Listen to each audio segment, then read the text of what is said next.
In this episode, we have come to the Great Battle of One Tower. The Orcs are coming to beat off the peasant men and beat off the peasant women for that stubby blade that the little bowl cut kid has, and the villagers will have the fight of their lives to survive until sunrise, because sunlight makes orcs into vampires. So instead, they give up their position within the tower. What? This tower is a fortified position. It is literally designed with battle in mind. We have a big stone walls, high areas for archers, and most importantly, a bloody funnel. Have you got a 40 orc walking side by side army coming to take your jobs? Why not make it 3 orcs wide, requiring little effort to fight back against the wave? So why would you not make it a trap as well, which completely destroys the orcs' plan? For example, why not blow up the bridge? But we can't have simple logical reasoning here, so let's not actually destroy the bridge, let's destroy the entire fucking tower. So we have knockoff Legolas, who fires an arrow at the tower once the orc army enters, the absolute best killing floor I have seen since Hiroshima. Nope, you cannot have logic, so instead the tower falls over, easily, because it was entirely held up by wood and rope. Makes sense. If only the Twin Towers had wood and rope, they would not have fallen over when they got hit by George Bush. So, knockoff Legolas now runs through a door and knocks some kind of bucket thing off the side, which is connected to a piece of wood, and shuts the door in place. It would be a shame if the orcs had weapons that would make quick mincemeat of that wood.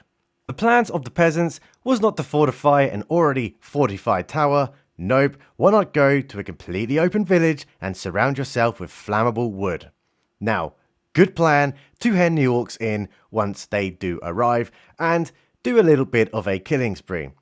Better than a giant fuck off fortified tower, of course. But oh no, knockoff Legolas gets into a big orc fight. An orc, I must note, without a weapon, and is about to lose. Ladies and gentlemen, let me introduce you to the 100th time in this series, a Deus Ex Machina. Yep, the Flower Commander just turns up and one-shots big scary orc man. Couldn't have been any other villager, it had to be Girl Power Florist Commander. Back to the action.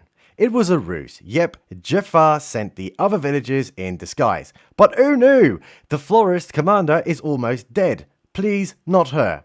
I have an emotional connection to the pint-sized Lord Commander of the Night's Watch. She's bleeding out, but knockoff Deus Ex Legolas saves the day with meth. Let's check it on the numero normies. A sealed door is eating an apple, loudly, on a boat. Galadriel's there, still with the face of an angry midget, being refused a ride on the teacups. Fast forward, and now we have the real orc boys coming. Good, I hope they kill them all. It's amazing that the best characters in this show is a dwarf or the evil, scary elf man. Please, Sauron, please win. Quick, let's check on the numero normies again. They're on horses, flat out. Why the rush? They must have gotten their Deus Ex Machina postcards upon landing. Back into the action. Now, they get henned into the keep, which is just a pub made of wood.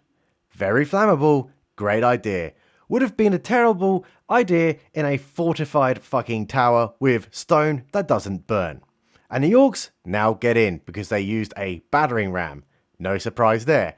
The Florist Commander is almost dead. Please die. And Bolcut is looking scared. Bolcut Kid gives Jafar the sword. Great. Finally, evil can win, developing an even greater storyline. But wait, what's all that fudding? What in Hugalalary is this? Hey, look, it's the morning, and it must suck to be an orc because they can't go outside because they're somehow vampires. Stop right there. Yes, they can. How dare you make assumptions based on inconsistent writing? Hold the line. Wait for it.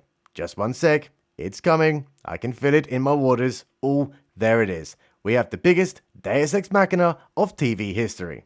Battle of Helm's Deep? Look to the east when the sun rises, mate. Gondor calls for aid? Then Rohan will answer, bitches. Florist Commander? Die. Please, for the love of God, die. Watch out, a seal's door's dad. There is an army over there. Orc? What orc? Deus Ex Machina? Again, yes please. We need more Deus Ex Machina. Thank you, definitely not Sauron Hellbrand. So the normie Normans arrest the Orcs, and Jafar escapes on his horsey. But wait, what is that? It's a girl boss Galadriel. Wow, she's so elegant, brave, stunning, and oh my god, look at her son. Doesn't she marvel, and is a completely well-written character.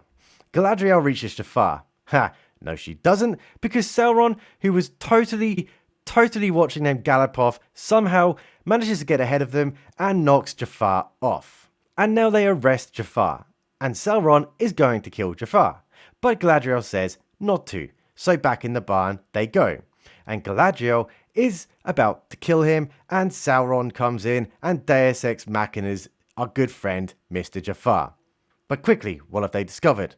The sword hilt is actually an axe. And where is the sword? It's being plugged into a sword keyhole by a saggy chef.